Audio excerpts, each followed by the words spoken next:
Oke, sebelum saya mulai, saya mau menyapa dulu satu persatu ya. Sambil jika memungkinkan kita tatap muka walaupun melalui Zoom meeting ya. Saya berdua dengan Obed, lalu ada ini berurutan ya dari layar saya. Ini ada Leon, ada Raymond, ada Noel, ada Dimas, ada Melvin, Ana, Clara, Edo, Lisa, Kezia, Rahel, Clara, ada tadi ada Clara. Ana Clara dengan Clara berbeda ya. Lalu ada Bella Roland. Oke, Leon, apakah videonya bisa terbuka? Ya, halo Pak. Halo, hai. Thank you, Leon. Raymond, Raihan, Tampangguma. Di manakah kamu berada? Kalau Leon di rumah ya, Iya Leon? Pak, saya di rumah. Oke, thank you. Kalau Raymond, sebentar. Oke. Noel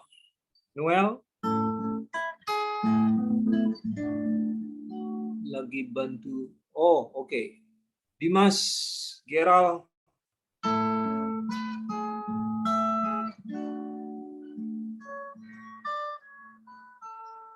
Dimas, di mana?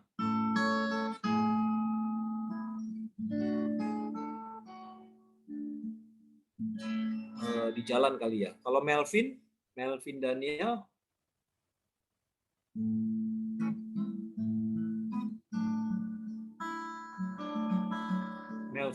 di mana? Di jalan. Bisa buka kameranya? Pak, masih di jalan, Pak. Oke. Kalau Ana Clara?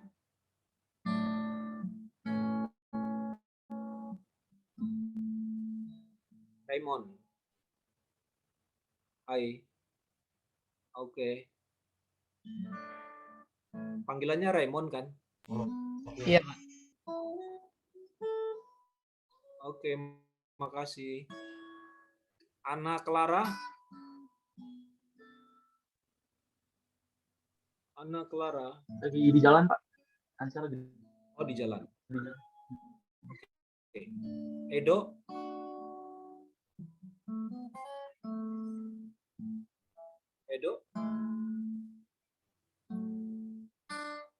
Saya lagi di jalan, Pak. Masih di jalan. Oh, semua rata-rata di jalan ya. Oke. Lisa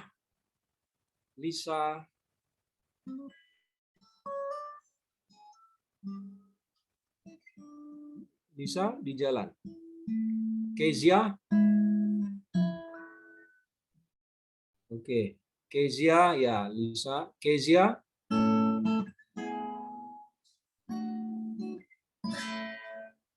Kezia di mana? Kalau Clara Nadia?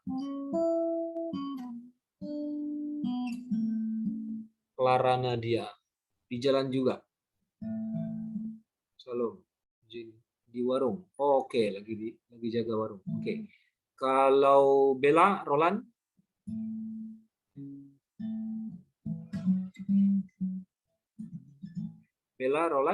Di jalan.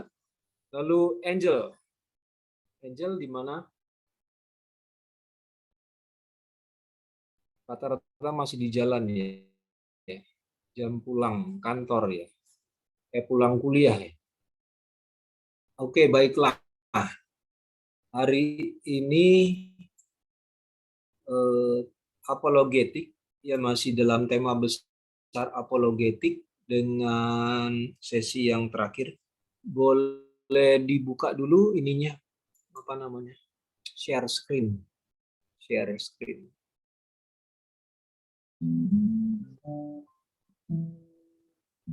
Stephen Curry.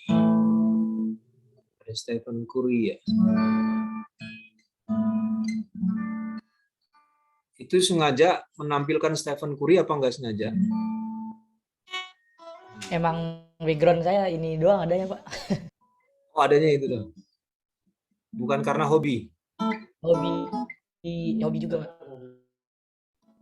Aktif nggak main basket? Udah enggak. Oh, oke deh. Oke, saya share screen ya. Hari ini temanya ini. Jadi bagaimana mungkin Allah yang Maha Kuasa itu membiarkan kejahatan dan penderitaan terjadi ya. Jadi istilah yang baku yang biasa dikenal di dalam dunia teologi atau dalam dunia agama-agama gitu ya.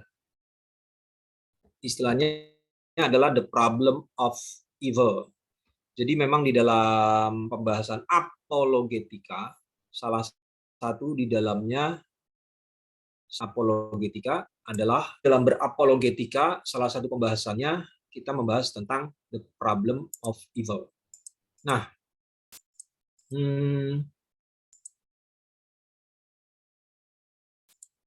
selanjutnya ya kita mau lihat.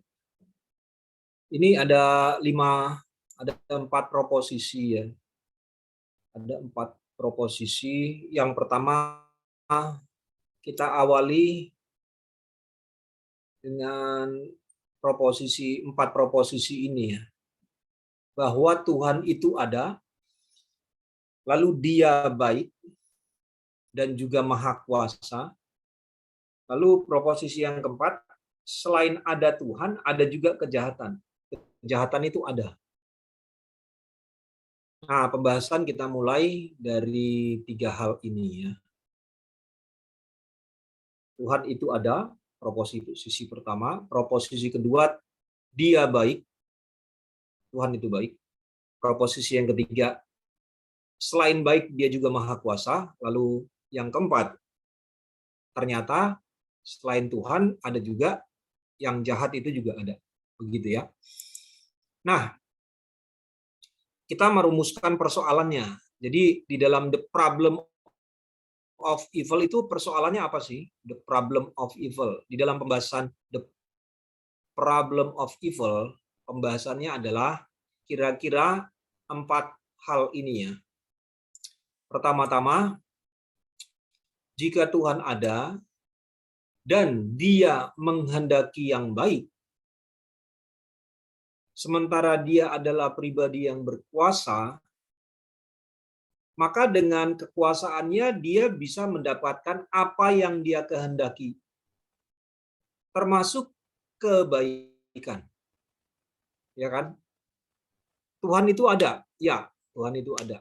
Apakah Dia baik? Ya, Dia baik. Apakah Dia menghendaki yang baik? Ya, Dia menghendaki yang baik.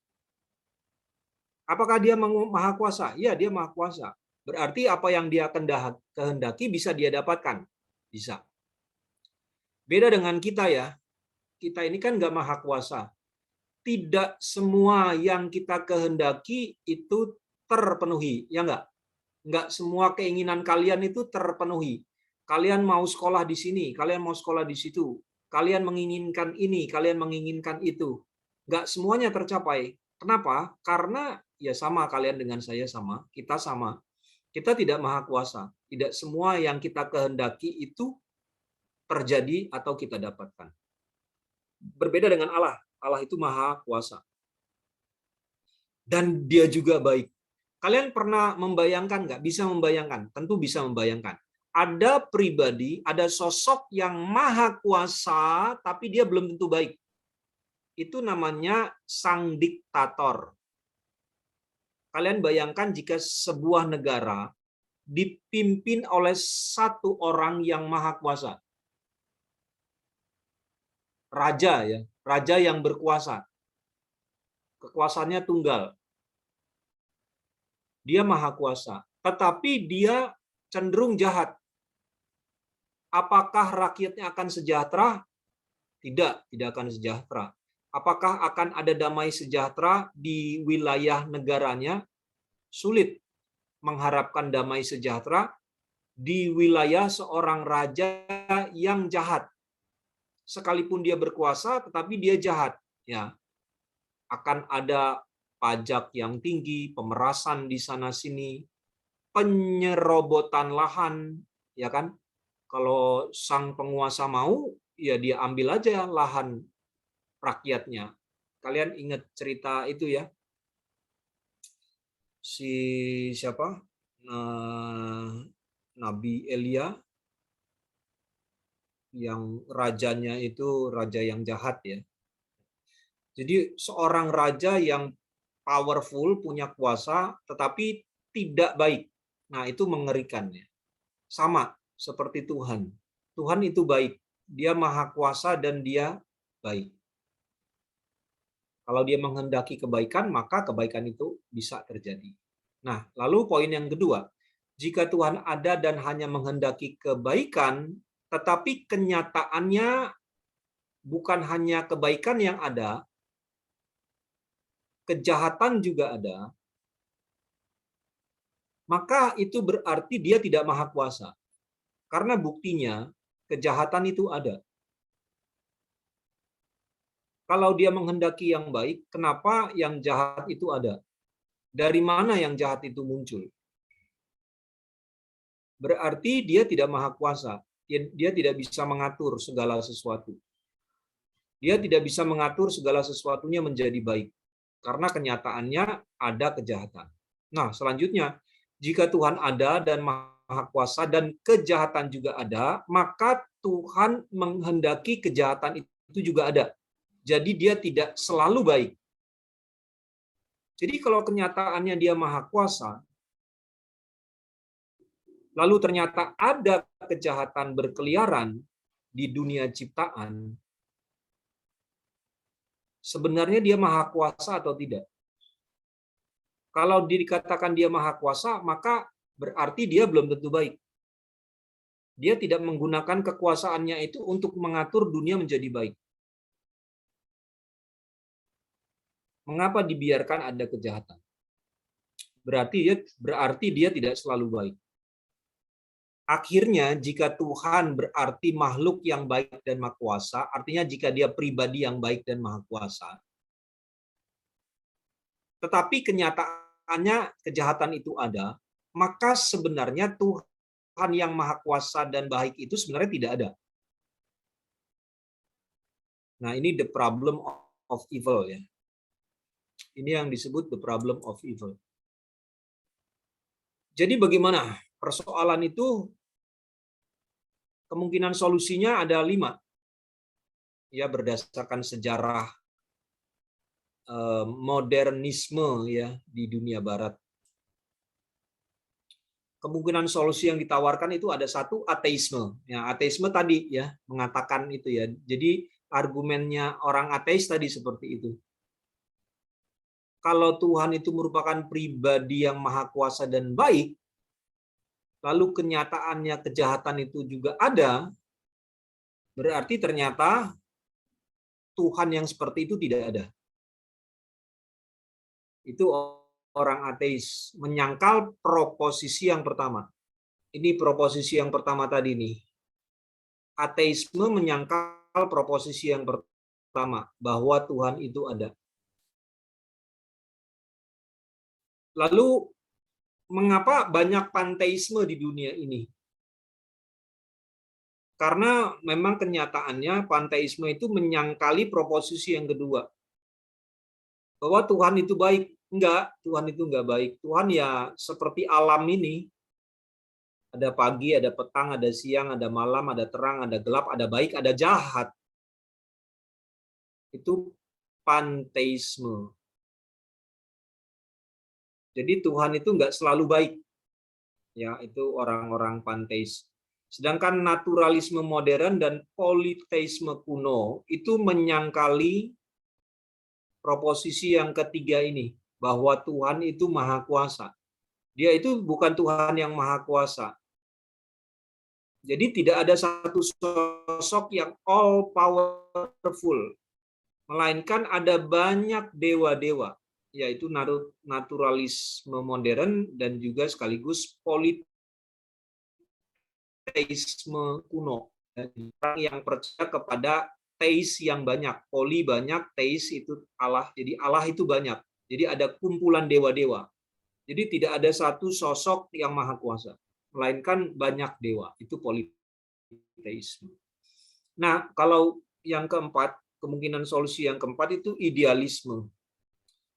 Idealisme ini sebenarnya pandangan yang sangat positifis banget ya.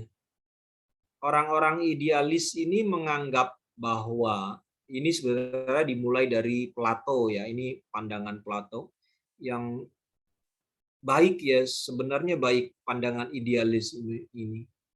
Jadi orang-orang seperti Plato mengatakan sebenarnya kejahatan itu tidak ada. Yang ada hanya satu, kebaikan ya. Prinsipnya monisme. Jadi hanya ada satu prinsip, yaitu prinsip kebaikan. Tidak ada itu prinsip kejahatan, tidak ada.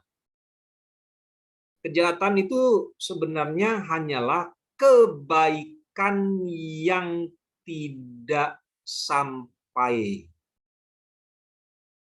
Jadi satu-satunya prinsip yang ada itu hanya satu, kebaikan. Lalu kenapa ada kejahatan? Ya karena kebaikan yang dituju itu tidak sampai. Misalnya, apa yang baik? Kita naik kelas atau kita lulus. Ternyata kenyataannya kita tidak naik kelas atau tidak lulus. Itu sebenarnya baik. Hanya kebaikan itu belum sampai, belum tercapai. Kelulusan itu belum tercapai. Begitu ya. Misalnya kejahatan apa? Misalnya kejahatan korupsi. Korupsi jahat tidak? Jahat, korupsi itu jahat. Tapi apakah itu jahat? Enggak, sebenarnya enggak jahat sih. Orang yang korup itu kan sebenarnya niatnya baik. Ya kan? Dia ingin hidup baik. Lalu konsep baik yang dia mengerti itu adalah rumah yang lebih besar, mobil yang lebih bagus, jalan-jalan ya, waktu liburan bisa jalan-jalan ke Eropa ya, waktu jalan-jalan ke mall bisa beli perhiasan yang dia lihat, yang dia maui, kan itu baik sebenarnya ya. Tapi uangnya nggak cukup, maka dia berpikir bagaimana mencari uang lebih, maka dia korupsi. Nah ini contoh ya tentang paham idealisme, tentang kebaikan ya. Kebaikan yang tidak tercapai. Jadi dia sebenarnya inginnya baik. Coba kamu tanya ya. Coba kamu tanya pencuri itu.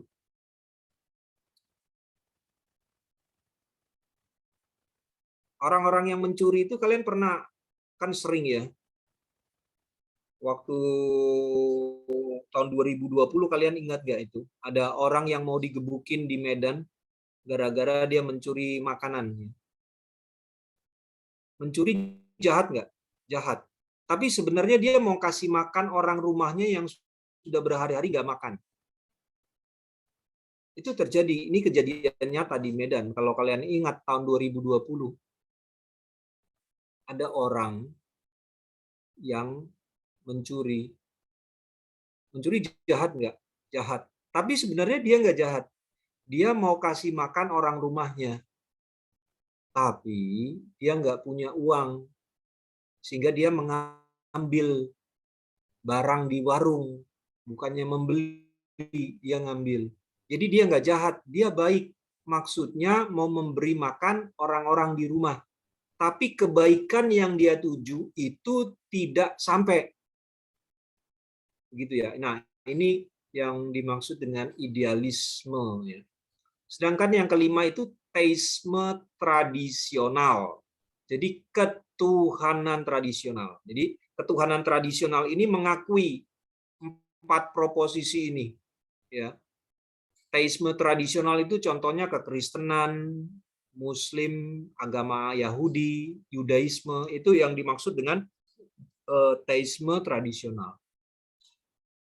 Jadi agama-agama langit ya. Kalau agama-agama bumi itu kan seperti Buddha dan Hindu ya. Kalau agama-agama langit maksudnya agama-agama yang kitab sucinya itu merupakan wahyu Allah. Ya. Jadi teisme tradisional itu mengakui 4 proposisi ini. Tuhan itu ada, Tuhan itu baik, Tuhan itu maha kuasa. Dan kejahatan juga ada. Lalu bagaimana? Lalu bagaimana menyelesaikan persoalan ini? Jika Tuhan itu ada, jika Dia baik dan maha kuasa, kenapa ada kejahatan? Seolah-olah Tuhan yang maha kuasa tidak berkuasa menghalangi penderitaan dan kejahatan itu ada. Gitu ya. Nah, jadi begini, pembahasan itu kita lanjutkan dengan mendefinisikan. Kita harus tahu dulu apa itu kejahatan. Nah, orang punya kecenderungan melihat kejahatan sebagai makhluk, ya enggak? Ini ada ya, misalnya doa pelepasan. Ini di dalam Kristen kan ada. Doa pelepasan ya. Jadi apanya yang dilepaskan? Kejahatan yang ada di dalam orang itu, yang menempel atau yang ada di dalam orang itu harus ditanggalkan. Orang itu tidak sanggup menanggalkannya sendiri. Butuh pendeta, butuh rohaniwan untuk mengusir setan yang ada di dalam rumah atau ada di dalam hidup orang itu. Ya kan? Jadi kejahatan dipandang sebagai sosok, sebagai entitas. Jadi dia mesti diusir. Ya seperti ular yang ada di taman. Ular itu harus diusir. Jadi kecenderungan untuk melihat kejahatan sebagai entitas. Nah, itu definisi kejahatan yang pertama. Sedangkan definisi kejahatan yang kedua itu melihat kejahatan dari sisi hakikatnya ya. Ada dua natur kejahatan.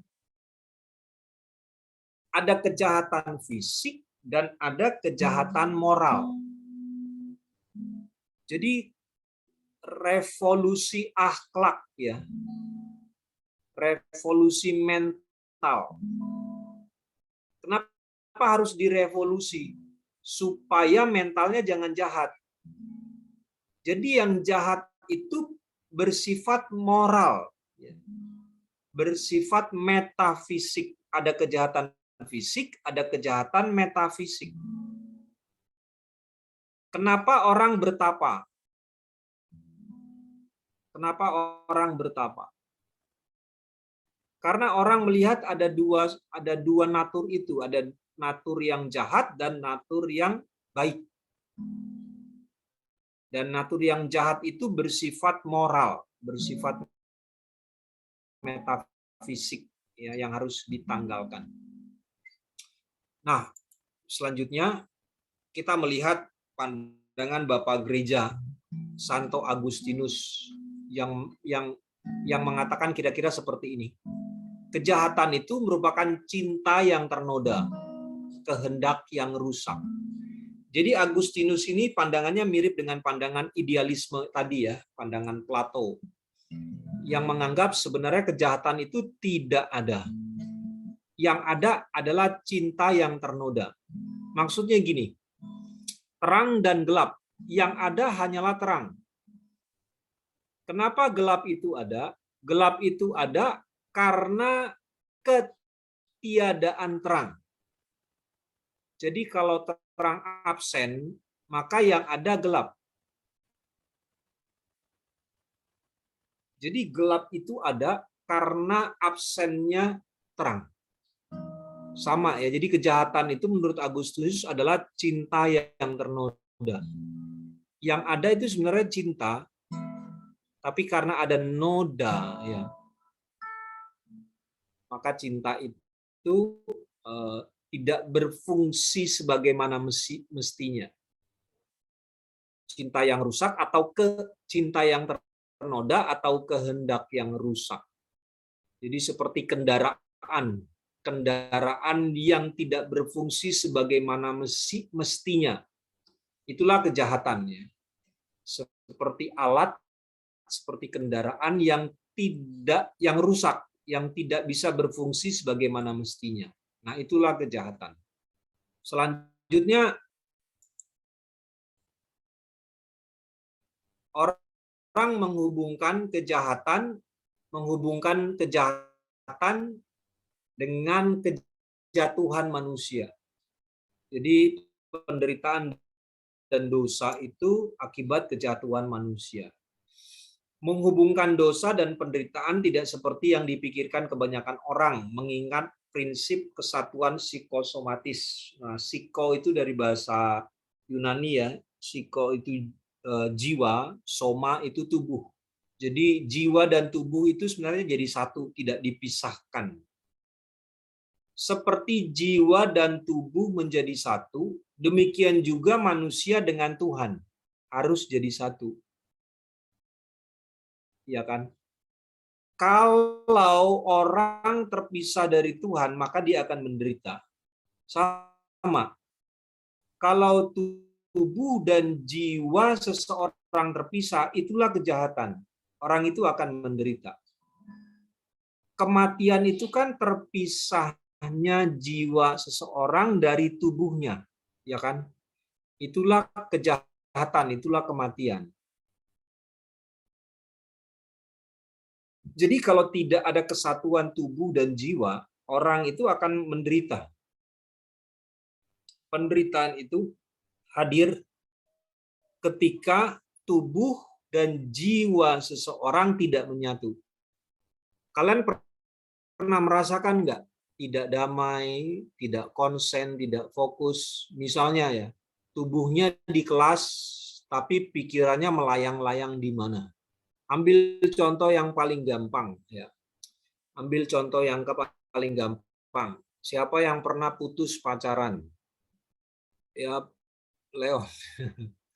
Putus pacaran. Terus kalian kuliah ke kampus.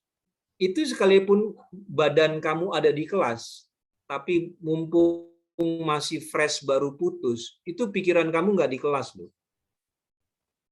Jadi tercerainya tubuh, tercerainya jiwa dari tubuh. Itulah penderitaan, itulah kejahatan.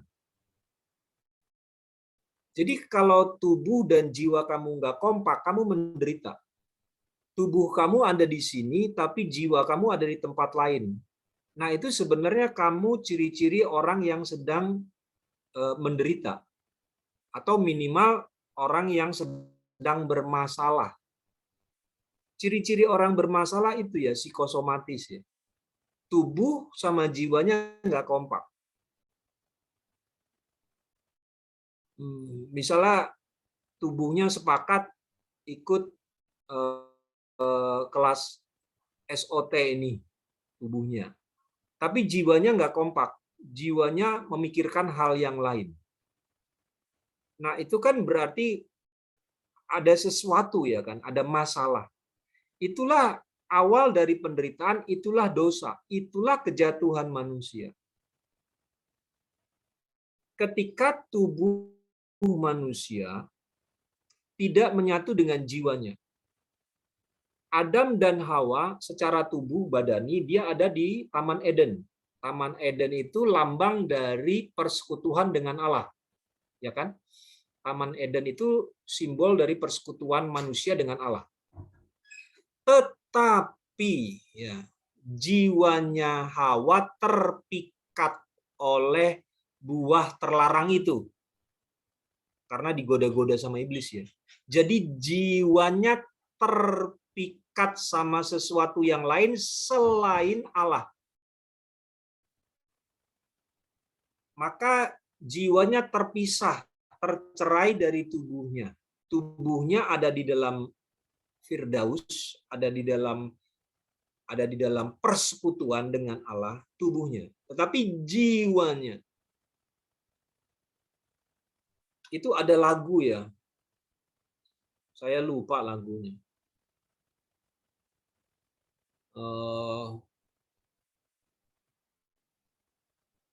Tubuhnya sama-sama dengan kita, tapi jiwanya milik orang lain. Nah, itu kan menderita. Yang pacaran ya, atau yang menikah, tubuhnya bersama, tetapi jiwanya tidak bersama-sama. Waduh, itu kan rasanya pahit gimana gitu ya. Itulah kejahatan, itulah penderitaan. Nah, Selanjutnya, sebentar, ini kalau dia kelamaan manteng agak lemot. Nah, setelah kita melihat apa itu kejatuhan, kita melihat apa itu kehendak bebas. Kehendak bebas merupakan kemampuan yang dimiliki manusia untuk menentukan secara mandiri apa yang akan menjadi pilihannya. Jadi kita memilih, ya, di dalam jiwa kita memilih. Nah, faktor pendorong dari kehendak bebas itu keturunan, gen, dan juga lingkungan. Ini secara umum ya. Nanti secara rohani ya firman Tuhan, komunitas, ibadah itu yang akan mendorong kehendak bebas kita terarah kepada Tuhan.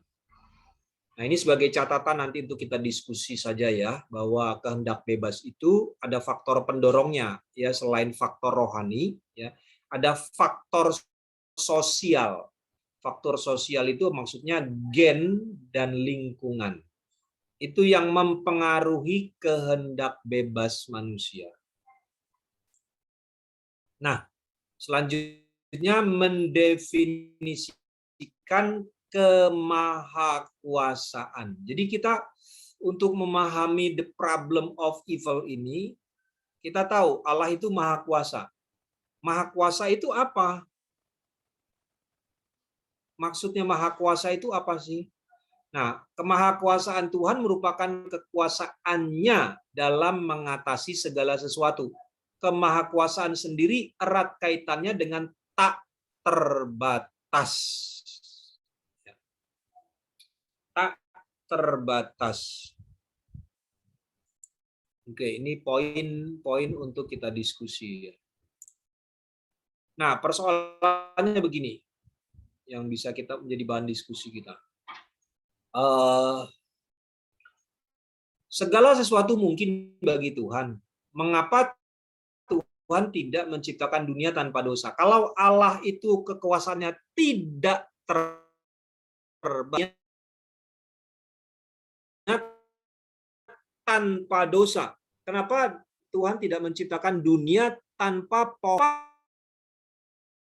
Pohon itu harus ada di tengah taman itu. Kenapa sih Tuhan nggak ciptakan dunia tanpa pohon terlarang itu ya, tanpa pohon laknat itu? Kenapa harus pohon itu? Kenapa harus ada?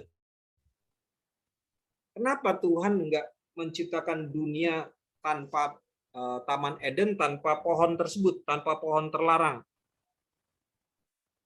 Mengapa Tuhan tidak menciptakan dunia tanpa kebebasan? Ya, kalau kebebasan manusia ternyata ya membawa manusia kepada kejatuhan dalam dosa, mengapa kehendak bebas itu dihilangkan saja? Ya, ini kita sudah tahu jawabnya. Kalau kehendak bebas dihilangkan, ya sudah, manusia menjadi robot, nggak ada seru-serunya ya, udah nggak asik, hidup ini nggak asik. Ya, karena manusia jadi robot. Berarti manusia tidak punya rasa, ya. Robot nggak punya perasaan. Udah dunia ini, hidup ini nggak asik, ya kan? Bukankah dunia dengan manusia yang bebas tetapi tidak ada dosa? Kalian bisa bayangkan nggak? Oke, kalau begitu, kalau tanpa kehendak bebas manusia menjadi robot, dan hidup sebagai robot itu tidak bahagia, tidak menyenangkan, nggak cool, nggak fun. Lalu kenapa nggak Tuhan ciptakan kehendak bebas tetapi tanpa dosa? Allah Maha Kuasa artinya apa? Bisa Allah Maha Kuasa artinya kan dia bisa melakukan segala sesuatu, ya kan? Ada nggak sesuatu yang tidak bisa tidak dilakukan oleh Allah? Ada nggak sesuatu yang tidak bisa dilakukan oleh Allah? Tidak ada, karena dia Allah yang Maha Kuasa. Segala sesuatu mungkin bagi dia. Lalu kalau segala sesuatu mungkin, kenapa Tuhan tidak menciptakan manusia dengan kehendak bebas tanpa dosa?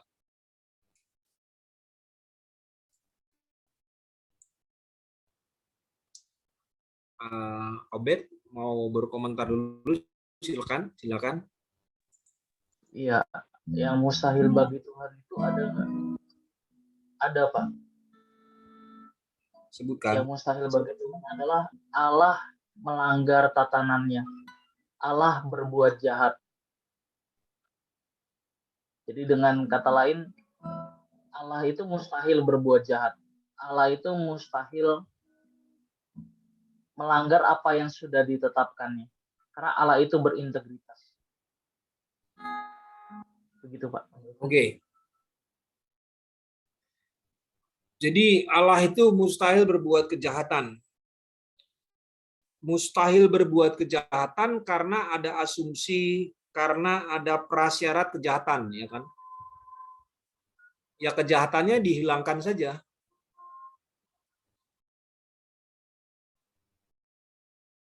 Allah mustahil berbuat jahat karena kejahatan itu ada. Kalau kejahatan itu tidak ada, maka tidak ada yang mustahil tadi. Nah, ini persoalan-persoalan yang ada di dalam the problem of evil yang tadi ya, solusinya itu ditawarkan oleh berbagai macam isme tadi ini. Ya. Jadi persoalan-persoalan itu yang kita hadapi, yang dihadapi, itu coba ditemukan jalan keluarnya oleh berbagai isme ya, ateisme, panteisme, politeisme, lalu ada idealisme. Mengapa muncul isme-isme di dalam dunia ini? Ya, salah satu perspektif sederhananya, mengapa berbagai isme muncul di dalam dunia ini? Karena ada the problem of evil, karena ada kejahatan. Kan tadi Ini argumentasi. Kenapa? Argumentasi. Silakan Obed. Bukan. Silakan. Ya, make sure aja, Pak. Ini argumentasinya Epicurus bukan sih? The problem of evil. The problem of evil. Ya, Epikuros. Salah satu stoik ya, Epikuros. Epikuros itu berasal dari tradisi Yunani ya. Jadi memang orang yang berasal dari tradisi Yunani sudah membahas ini ya, tentang kejahatan.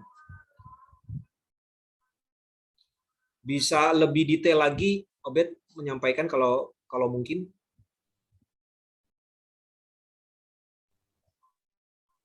Iya, Pak.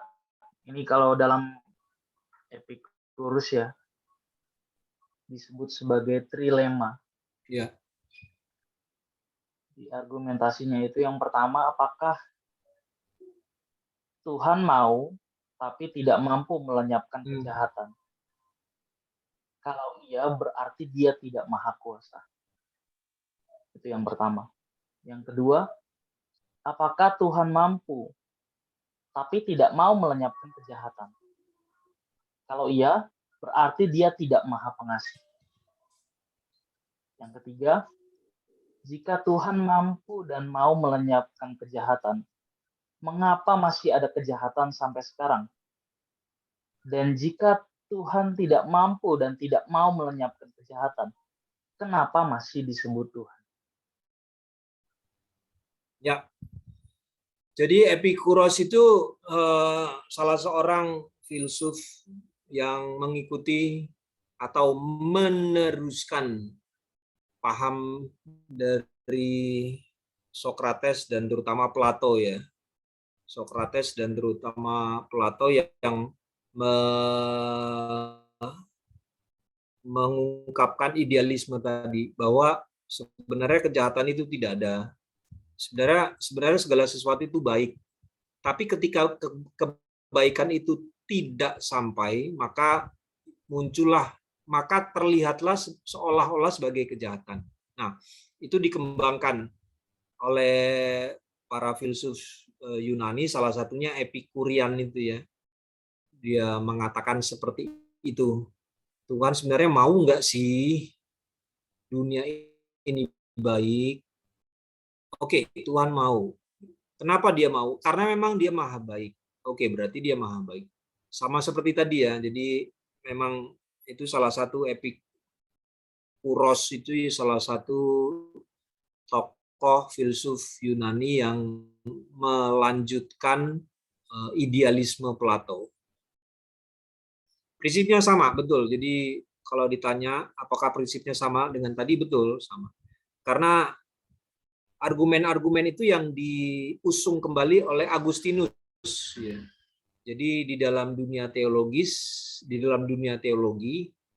the problem of evil ini diungkapkan oleh Agustinus, dan Agustinus tentu mengutip apa yang disampaikan oleh Epikuros. Ya betul, dia pasti mengutip karena memang dia belajar filsafat Yunani. Begitu ya. Prinsipnya sama. Nah, tadi kita sampai sini. Jadi dunia dengan manusia di dalamnya dan manusia memiliki kehendak bebas. Lalu mungkin nggak manusia hidup dengan kehendak bebas tetapi tanpa dosa, tanpa kejahatan. Yang ada hanya kebaikan. Itu tadi ya, itu the problem of evil, salah satunya yang disebutkan tadi oleh Obed, Epikurian ya, pandangan Epikurian. Nah, kita harus membahas masing-masing kata tadi ya. Tadi maha kuasa maksudnya apa? Mengatur segala sesuatu. Allah mengatur segala sesuatu. Lalu maksudnya kebaikan itu apa? Kebaikan adalah keinginan untuk membebaskan orang yang dicintai dari rasa sakit. Nah, kebaikan itu tadi menghindarkan orang dari kejahatan. Sakit, penderitaan itu kan kejahatan. The Problem of Evil, salah satu tokoh yang paling terkenal ketika kita membahas The Problem of Evil, tokoh di dalam Alkitab yang paling terkenal adalah Ayub. Tuhan membiarkan Ayub menderita. Bahkan penderitaan Ayub itu penderitaan yang langka ya, karena jarang-jarang orang menderita seperti Ayub. Orang menderita itu habis. Ayub bukan hanya hartanya habis, anak-anaknya habis. Bukan hanya anak-anaknya habis, istrinya meninggalkan dia. Bukan hanya istrinya meninggalkan dia, dianya menderita sakit. Sakit dari ujung kepala sampai ujung kaki. Wah, udah ini penderitaan tingkat langit atau tingkat dewa ya. Udah nggak ada manusia yang menderita seperti Ayub. Ini penderitaan tingkat dewa. Tapi kenapa Allah membiarkan? Nah, kalau kita baca Alkitab, justru sebenarnya Allah sedang mengangkat Ayub atau membawa Ayub kepada visi yang lebih indah. Visi kehidupan yang lebih indah. Nah, itu ditegaskan ya di akhir kitab Ayub ya di pasal 42 bahwa Allah membawa kebaikan kepada Ayub, dan kebaikan tersebut di luar di luar cakupan manusia. Jadi maksudnya baik itu apa sih? Oh, maksudnya baik itu jangan sampai anak-anaknya Ayub hilang, jangan sampai istrinya Ayub meninggalkan Ayub, jangan sampai Ayub sakit. Nah, itu maksud kebaikan menurut manusia. Tapi Tuhan selalu bertindak ya di luar kemampuan manusia berpikir. Jadi justru Tuhan mau membawa Ayub kepada kebaikan yang lebih tinggi daripada kebaikan yang dipahami oleh manusia. Nah, ini contoh dari kehidupan Ayub. Nah, begini ya. Sebenarnya rumusannya begini. Saya beralih share dulu ya ke ini, kalian bisa lihat ini enggak ya?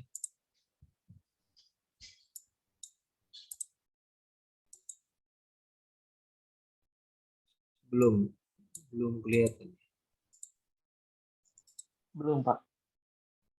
Ini loh.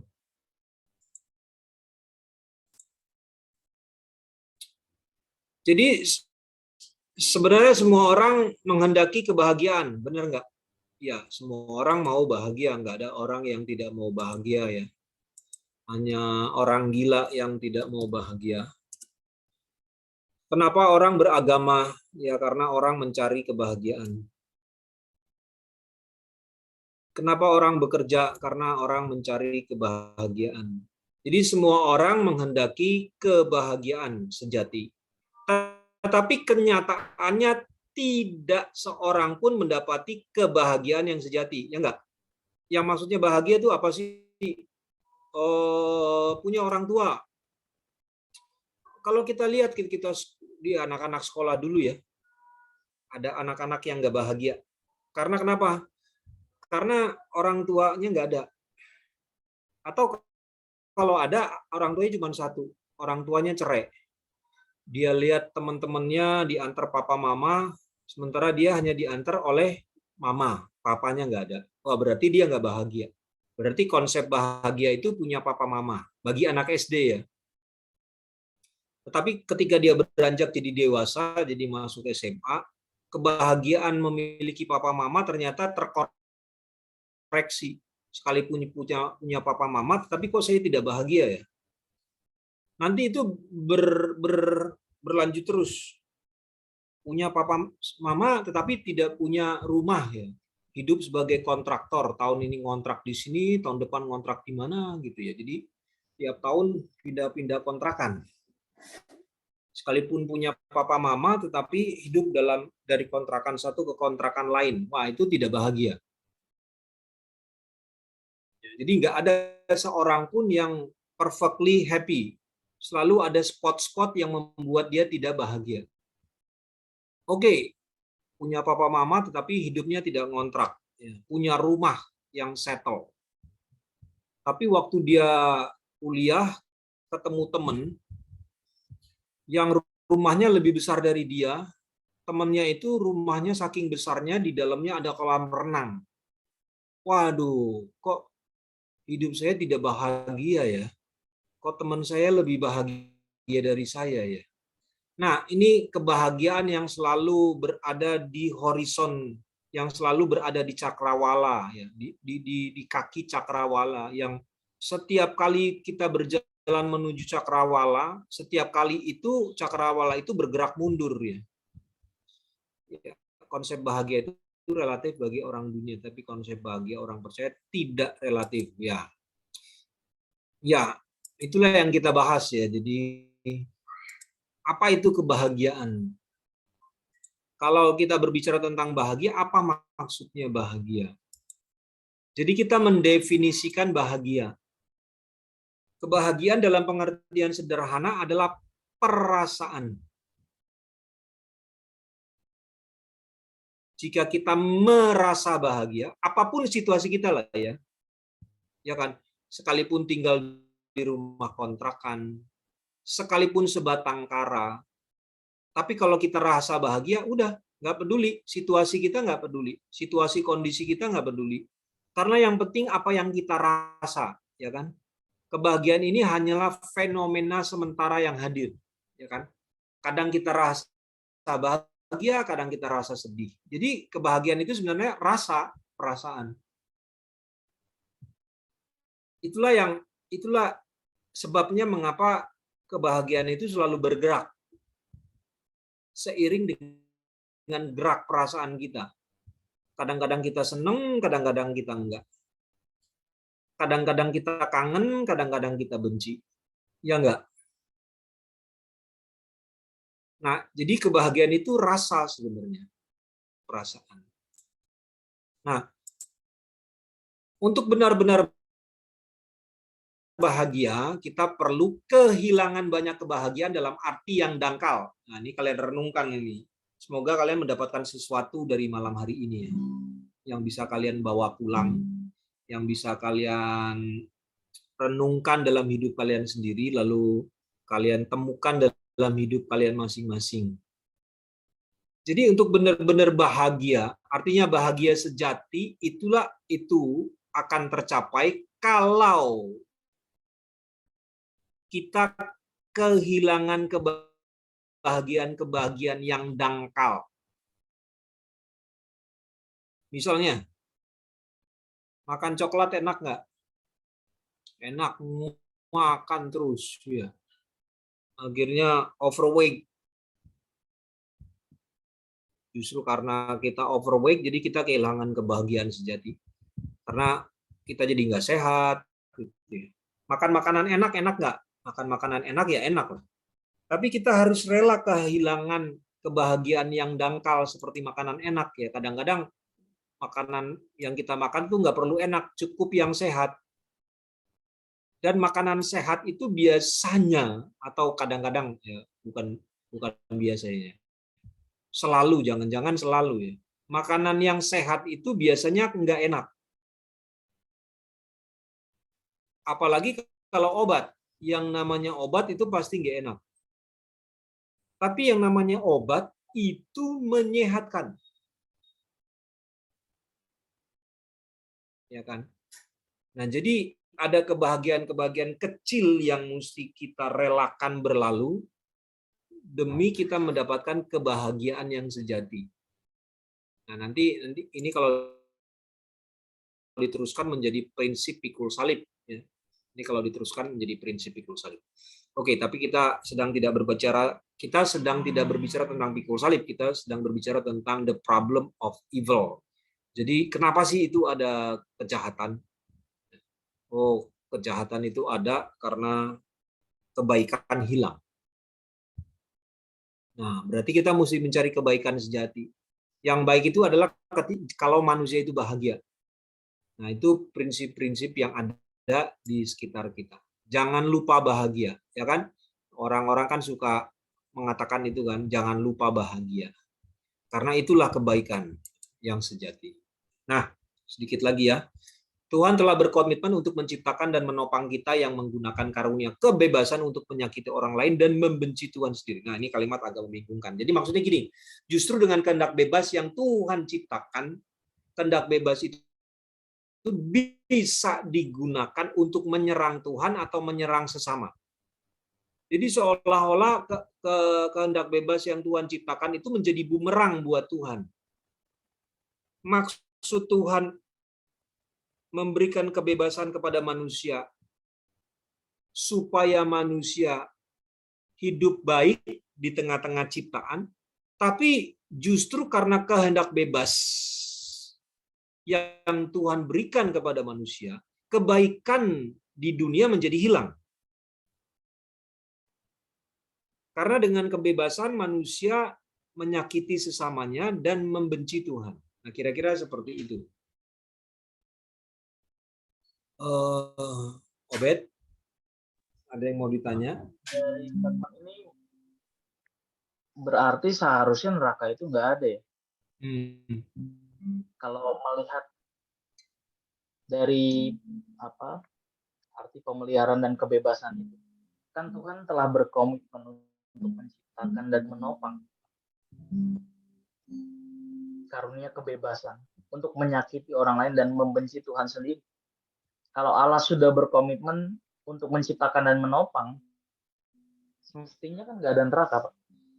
Iya, Tuhan menciptakan dan menopang itu ya, menopang ciptaan ini. Jadi sekalipun kehendak bebas yang Tuhan berikan itu digunakan manusia untuk menyakiti sesamanya dan menyakiti Tuhan, Tuhan tidak batal untuk memberikan kebebasan kepada manusia.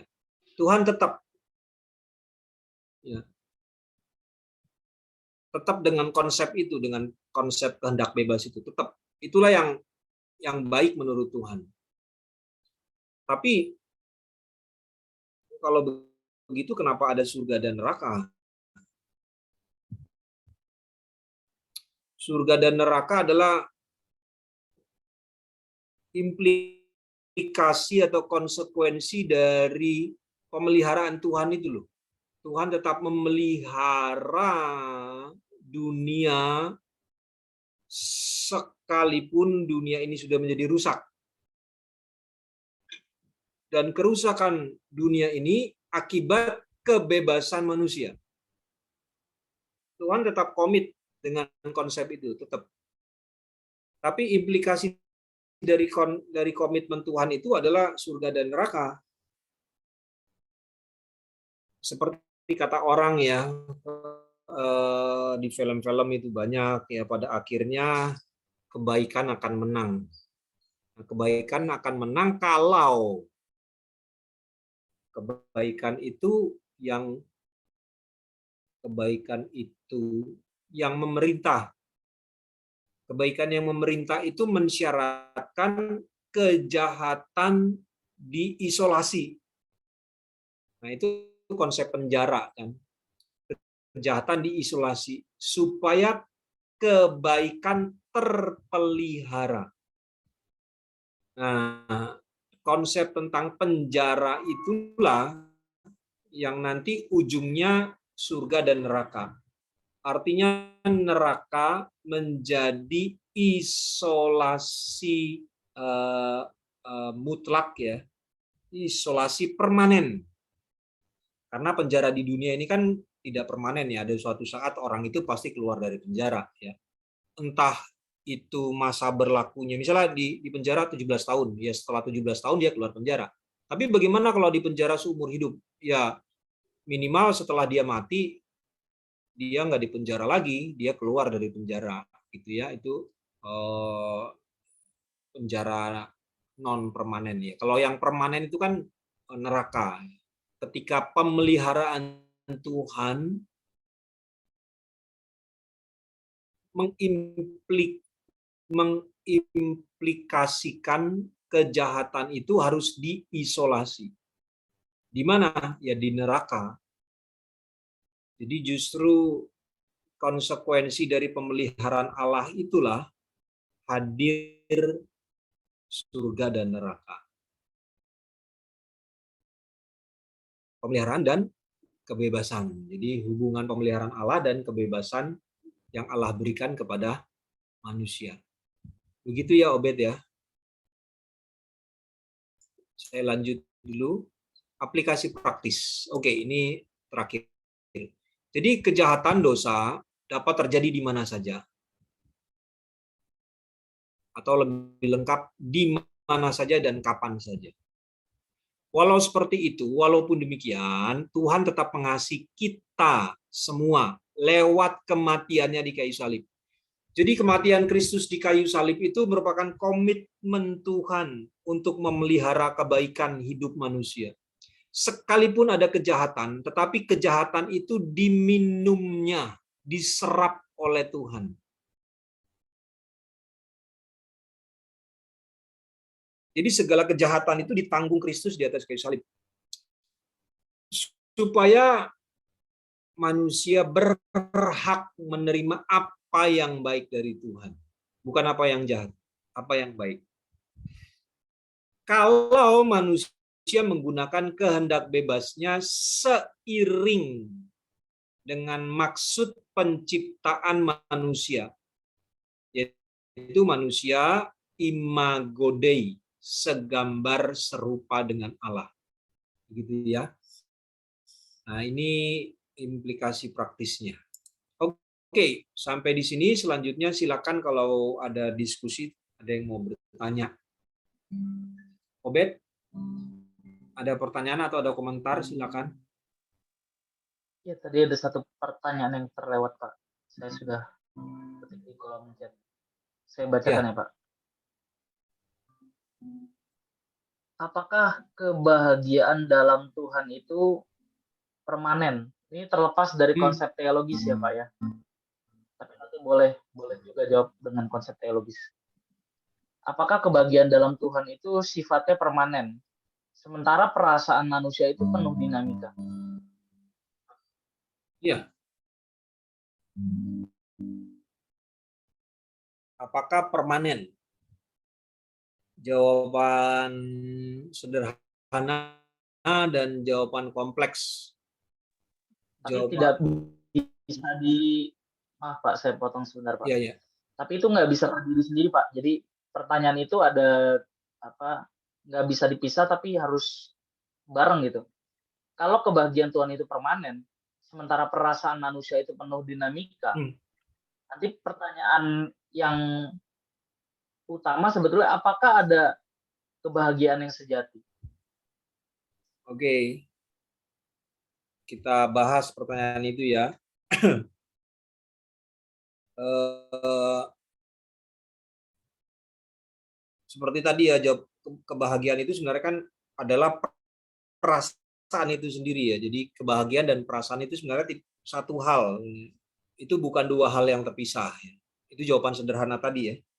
Bahwa kebahagiaan sebenarnya adalah perasaan. Jadi bahagia itu bukan sebuah entitas. Bahagia itu sebuah status. Status apa? Status perasaan kita. Jadi ketika perasaan kita ada di awan-awan, itu yang disebut bahagia.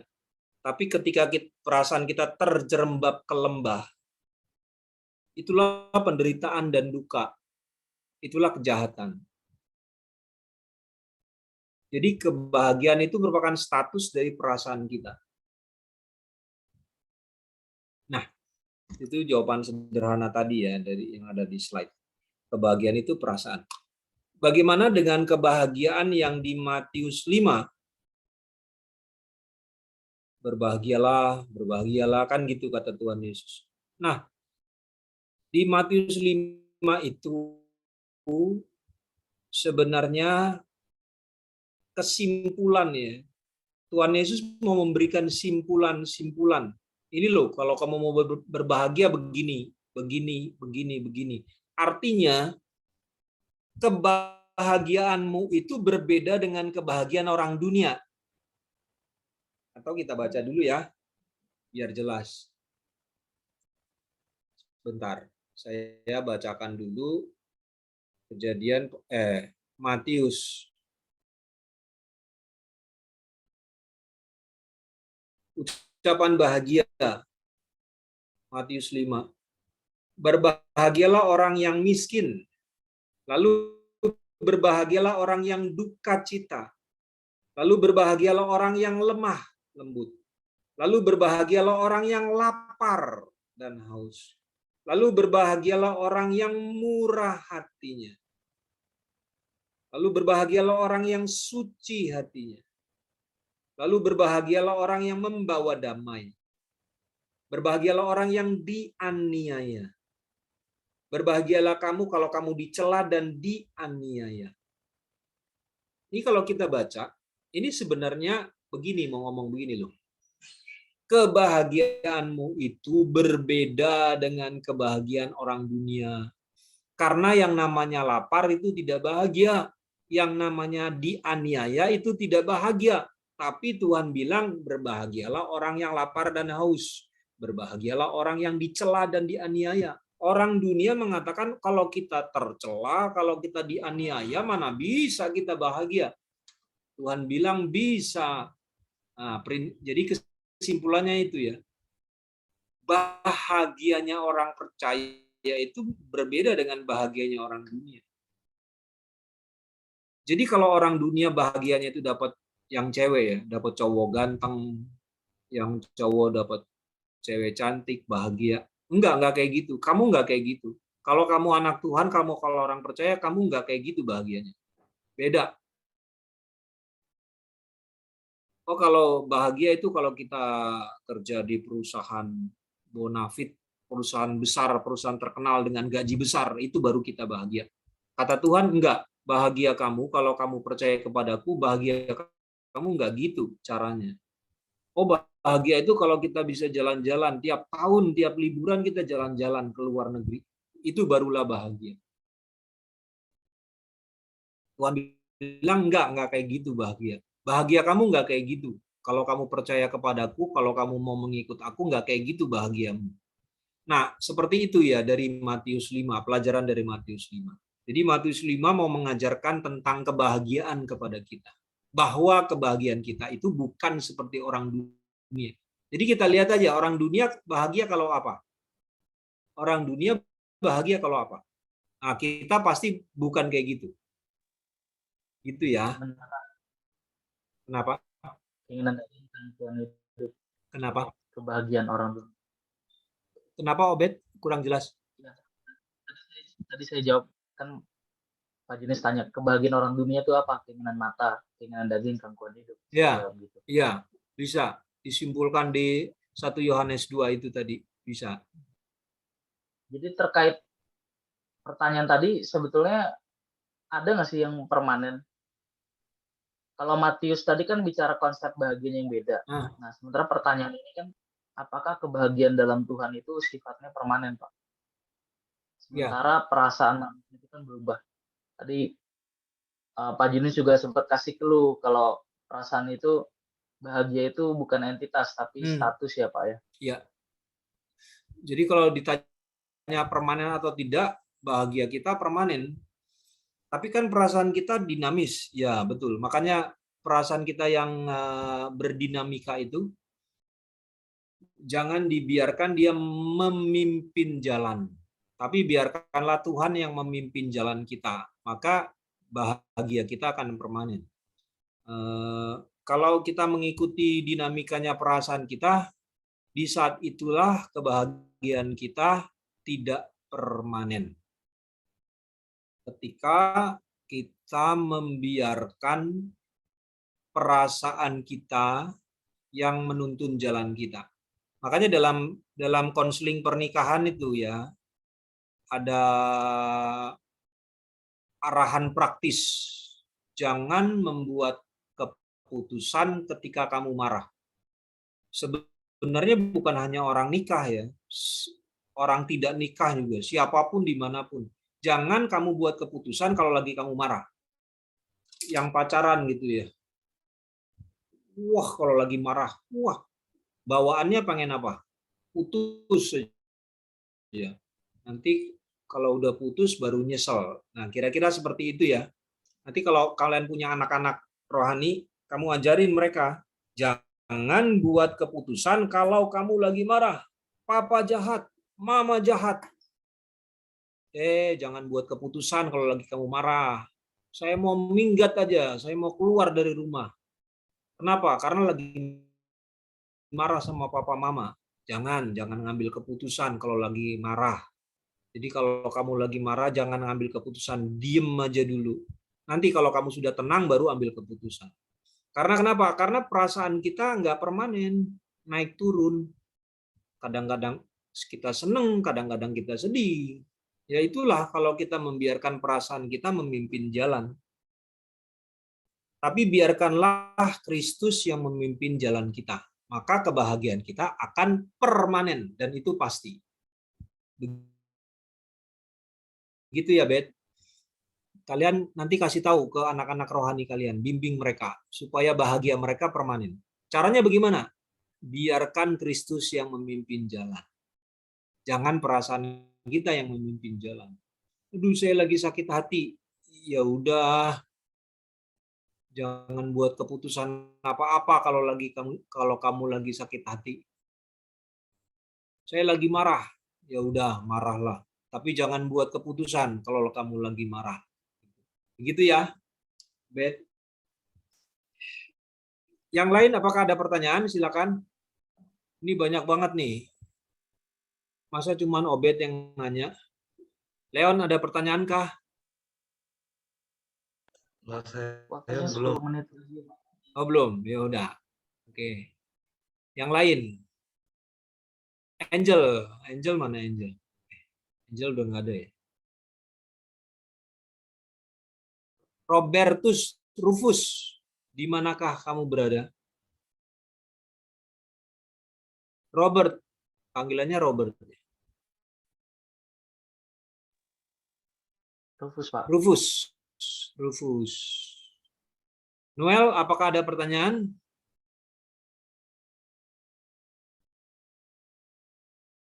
Bisa wajah Noel? Saya agak lupa wajahnya. Noel?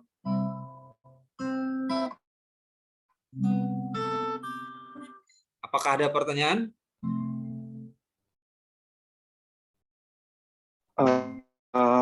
Saya sih sempat kepikiran gini, Pak. Tapi sebenarnya kalau yang tadi ya di pertanyaan yang tadi tentang kebahagiaan itu biarin Tuhan yang setir. Tapi apakah itu benar adanya, Pak? Sedangkan kan kita juga kan manusia yang apa ya, yang secara biologis emang nggak bisa, yang secara biologis emang punya perasaan yang punya perasaan bahagia yang bisa berubah-berubah. Nah, lantas bagaimana nih, kebahagiaan yang dimaksud itu? Bahagia yang disetir Tuhan itu bahagia yang kayak gimana, Kak? Sempat kepikiran tadi. Coba diulang. Saya tertarik sama pertanyaan kamu. Noel, ulang sekali lagi ya. Ini Oke. kalau anak-anak mahasiswa tahu ya, saya punya kebiasaan meminta mahasiswa mengulang pertanyaan karena pertanyaannya menarik ya. Silakan. Oke. Jadi kan tadi ada pembahasan tentang bahagia ya, bahagia.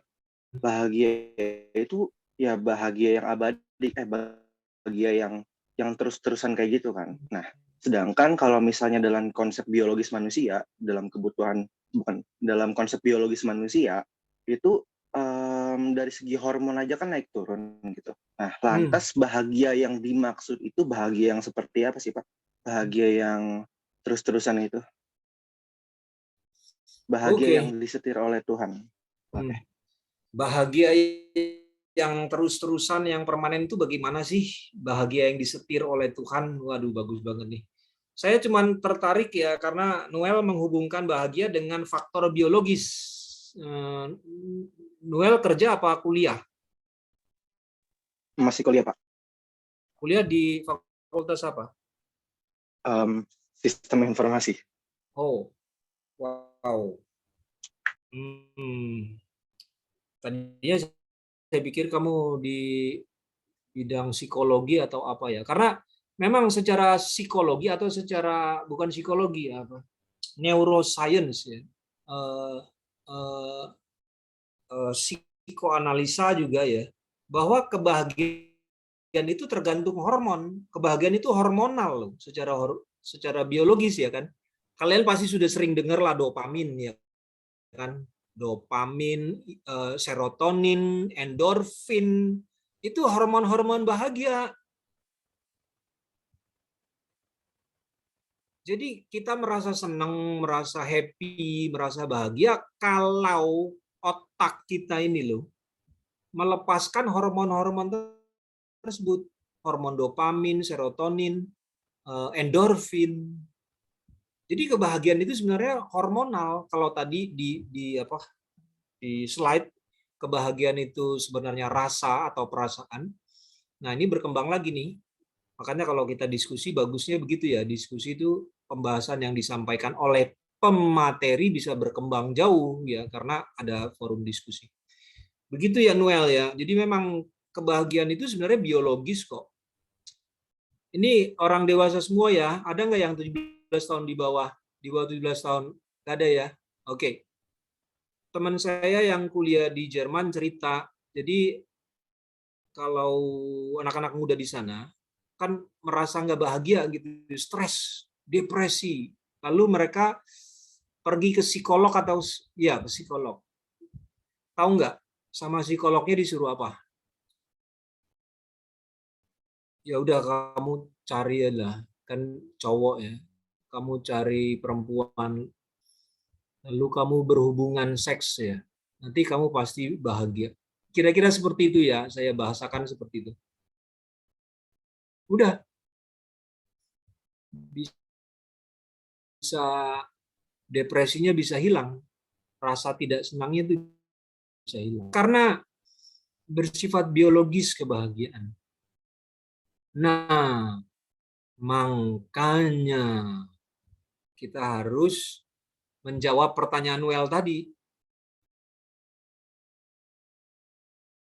Orang yang kebahagiaannya biologis, hormonal, itu kan naik turun.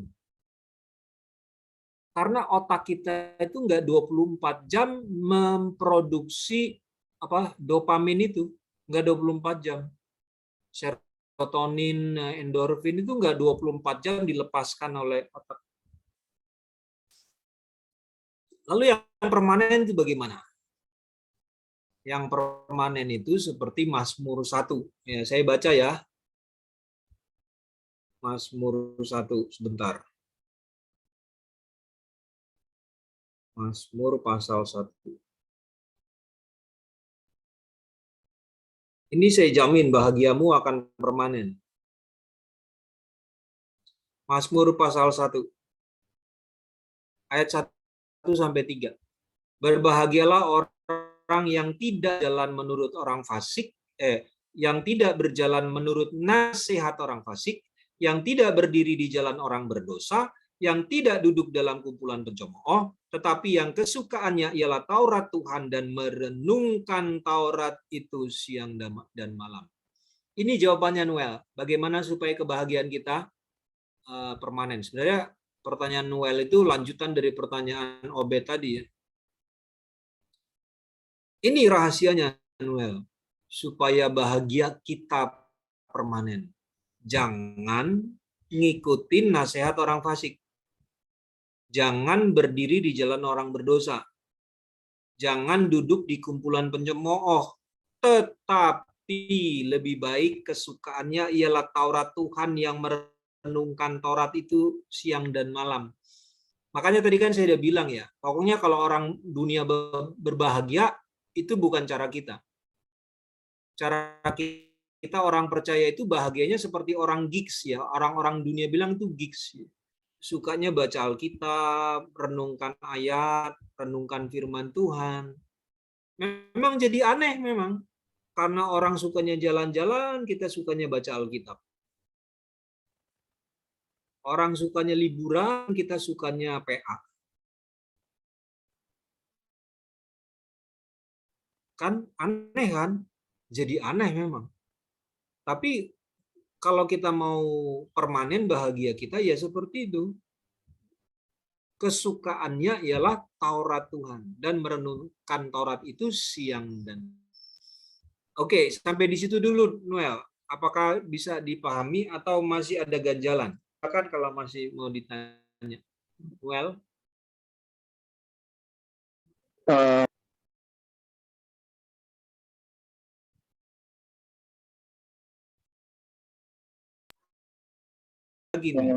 Oke. Ini Pak, kalau berarti yang jadi intinya itu ya berarti konsep bahagianya itu sendiri dirubah ya lewat setiap perenungan dan pengertian yang kita dapat gitu. Lewat setiap input yang kita dapat, bahagia kita bisa berubah, yang nggak tergantung atas dasar materi ini gitu. Konsep bahagianya dirubah, betul. Ini komentar Obed juga, konsep bahagianya dirubah, betul. Jadi konsep bahagianya dirubah. Jangan seperti orang dunia. Karena bahagianya orang dunia itu tadi nggak permanen, hormonal, biologis, ya kan? Itu orang dunia begitu. Tergantung hormon. Ya. Makanya dia cari hal-hal yang membangkitkan hormon itu. Nah, itu kan orang dunia tuh. Carilah kegiatan-kegiatan yang membangkitkan hormon dopamin, serotonin, endorfin, begitu.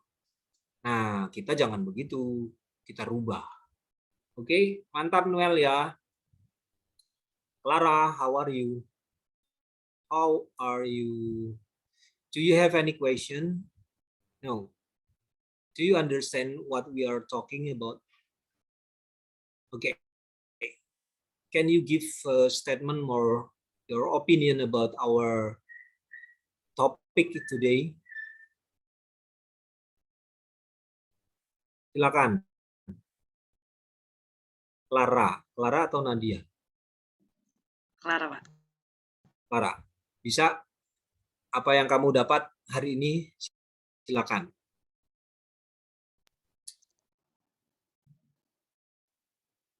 Sebenarnya saya mau nanya sih, Pak. Tapi saya tadi ragu nanyanya. Oh, boleh nanya.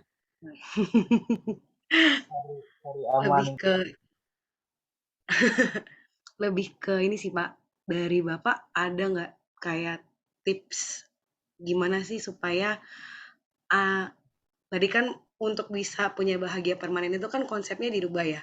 Cuman cara realnya gitu Pak untuk dia anak muda supaya bisa punya konsep bahagia yang berubah itu gimana Pak? Karena kan apalagi anak muda kan justru lagi masa seneng-senengnya yang kayak main, yang kayak makanya untuk kepikiran punya disetir oleh Tuhannya itu belum Pak. Nah gimana tuh untuk membangun dari sejak muda gitu, terutama untuk anak-anak sekolah. Oke, good question. Salah satu tips ya, tadi tanyanya tips ya. tips dari saya yang saya muncul dalam pikiran saya, tips yang terbaik itu adalah temukan komunitas yang tepat. Kalau komunitas kamu salah, kamu nggak bisa merubah konsep bahagiamu itu, nggak bisa. Temukan komunitas yang tepat, itu akan sangat-sangat membantu kita, akan sangat-sangat membantu kamu supaya konsep bahagianya kamu itu dirubah. Karena kebiasaan yang baik dirusak oleh pergaulan yang buruk. Pergaulan komunitas itu bisa bermanfaat, tapi bisa juga berbahaya. Jangan-jangan konsep bahagia kita sebenarnya sudah benar. Tapi karena salah komunitas, justru konsep bahagia kita yang sudah benar berubah jadi duniawi. Itu. Jadi seperti orang dunia. Nah, tapi bagaimana kalau konsep bahagia kita ternyata salah? Kan kita harus berubah. Oke, bagus. Kesadaran itu bagus. Nah, kesadaran itu harus ditunjang oleh komunitas. Makanya komunitas ini mesti dipertahankan, mesti dipelihara nih. Kalau nggak ada komunitas seperti ini, kamu sulit loh. Merubah bahagia itu sulit. Karena konsep bahagia kamu akan bergerak seiring dengan pergerakan zaman. Ya enggak? Konsep bahagianya orang kaum rebahan. Ya, itu kan istilah ya. Konsepnya kaum rebahan tentang bahagia apa? Ya mereka punya konsep sendiri. Tapi kita punya konsep sendiri. Makanya temukan komunitas yang tepat buat jiwa kita. Sehingga kita bisa terpengaruhi dan sekaligus kita mempengaruhi komunitas kita supaya kita sama-sama menuju konsep bahagia yang tepat, yang baik. Begitu ya Clara ya. Itu tips dari saya. Temukan komunitas yang tepat. Komunitas salah, konsep bahagia kita salah. Itu mutlak deh. Menurut saya sih mutlak ya, komunitas itu mutlak. Temukan komunitas yang tepat. Dan kalau boleh saya tambahkan ya, boleh ya saya tambahkan. Jangan salah pilih pacar. Kalau kamu salah pilih pacar, konsep bahagia kamu nanti rusak. Ini karena komunitas orang muda ya. Satu, temukan komunitas yang tepat. Dua, temukan teman hidup yang tepat. Ya, karena kan konteks hidup kalian kan sudah dalam tahap mencari-cari ya kan, siapa pasanganku, siapa jodohku. Memang sudah seharusnya. Kalau anak SMA belum boleh ya. Anak SMA belum boleh. Anak kuliah sudah boleh lah lihat-lihat kiri kanan depan belakang. Jangan salah pilih pasangan. Itu tips kedua mungkin. Tips pertama itu temukan komunitas yang tepat. Terus kedua, jangan salah pilih pasangan. 180 komunitas yang tepat, yang muda, yang berubah. Amin. Flovik, can I hear your voice? Can you just talk through your microphone, not just write it down? Flovik yang mana ya? Obed, Flovik yang mana Obed? Rio Pak, yang di Manado Pak. Siapa? Rio yang di Oh Manado. Rio. Oh Rio, sedang di luar. Oke deh, saya maafin kalau sedang di luar. Oke. Rio temannya si apa? Joe ya. Oh iya. Dia chatting tapi kok nggak ada namanya, nggak ada di sini ya, saya nggak ngeliat. Flovik yang mana sih? Ada Pak, di paling bawah Pak. Sejajar dengan Roland Lis. Oh iya. Oke. Flovik. Namanya ganti-ganti saya lupa loh. Oke. Komunitas yang tepat 180, good, betul. Makanya ya jangan jauh-jauh dari komunitas ya. Dan kalau bisa proaktif, kalau ada teman-teman kamu yang sudah mulai jauh dari komunitas, coba tolong di chat, ya. ditanyain di mana kamu gitu ya. Oke, begitu ya Clara. Oke, yang lain apakah ada? Edo. Obed, waktunya tinggal berapa menit nih? 4 menit lagi, Pak. 4 menit 4 lagi, menit Pak. lagi. Oke, yang lain silakan. Edo, ada pertanyaan kah? Aman, Pak. Aman. Oke. Edo udah punya pasangan belum? Belum, Pak, nanti dulu. Ya udah. Nanti dulu deh ya. Pak, Obed udah ada, Pak, Obed? Saya nanyain kamu, bukan nanyain Obed. Oh iya, saya belum ada, Pak. Belum ya. Oke. Kamu kuliah semester berapa? Saya udah kerja, Pak. Sorry. Edo, ya udah kerja. Kerja baik-baik ya. Ya, Pak, makasih. Yang rajin supaya gajinya bisa naik. Ya, jangan males-males. Nanti kalau males-males gaji kamu nggak bisa naik nanti. Oke. Randy, kenapa baru bergabung, Randy? Ya, maaf Pak, saya baru sampai rumah Pak. Oh, dari kerja ya? Iya, betul Pak. Oke deh. Oke, selamat bergabung kalau begitu. Tapi kita sudah di akhir-akhir nih, Ren. Silakan yang lain kalau ada mau pertanyaan.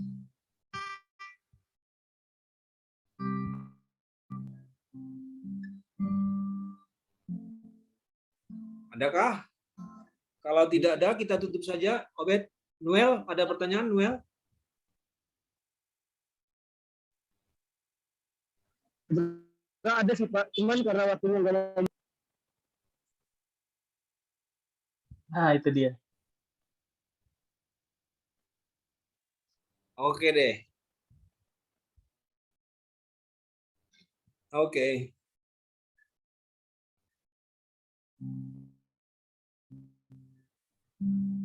Oke, baiklah. Kita sudah sampai di akhir dan kita akan tutup sesi malam hari ini. Kita awali dengan pujian, kita juga akan akhiri dengan pujian ya.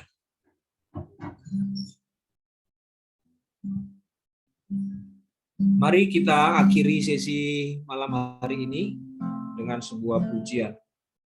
Selalu di hadirat-Mu menghayati kekudusan-Mu, ku gentar dan hidup tidak bercela, agar layak tinggal di dalam-Mu, menjaga perasaan Bapa,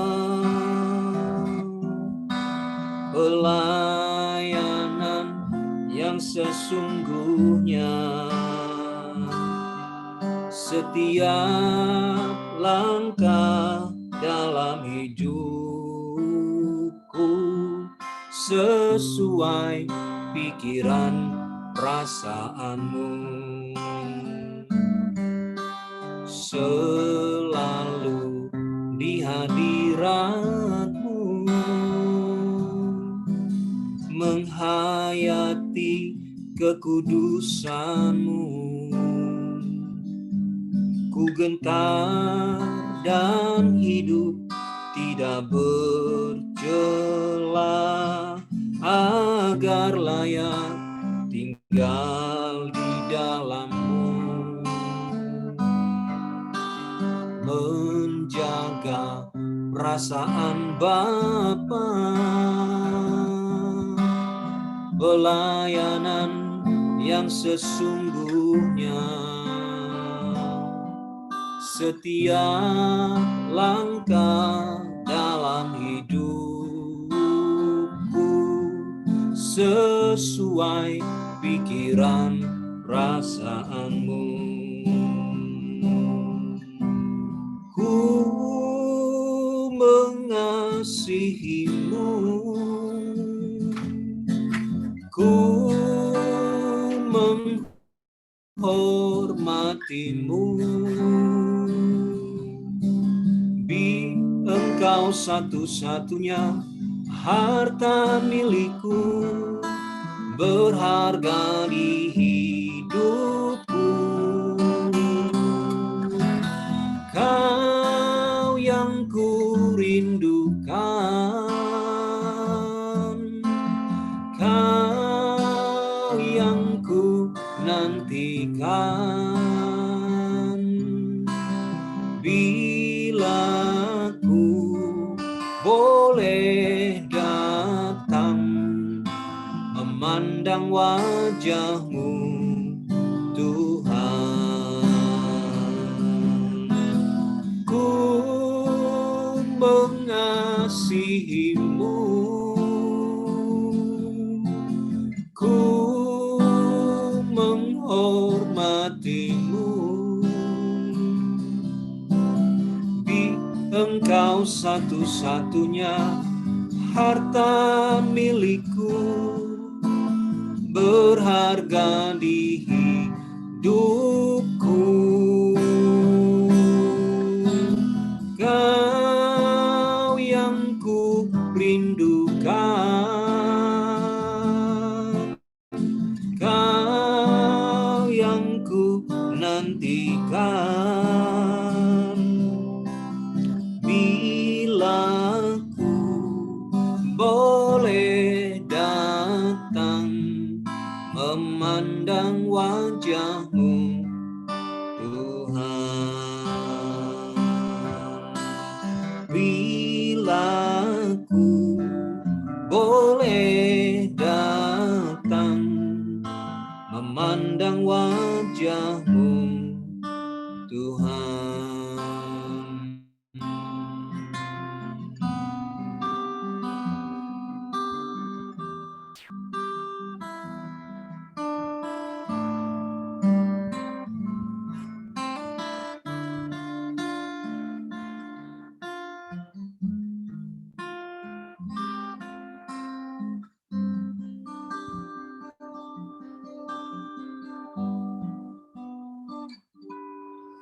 Kami bersyukur ya Tuhan buat kesempatan yang Tuhan berikan bagi kami untuk kami dapat merubah konsep bahagia kami.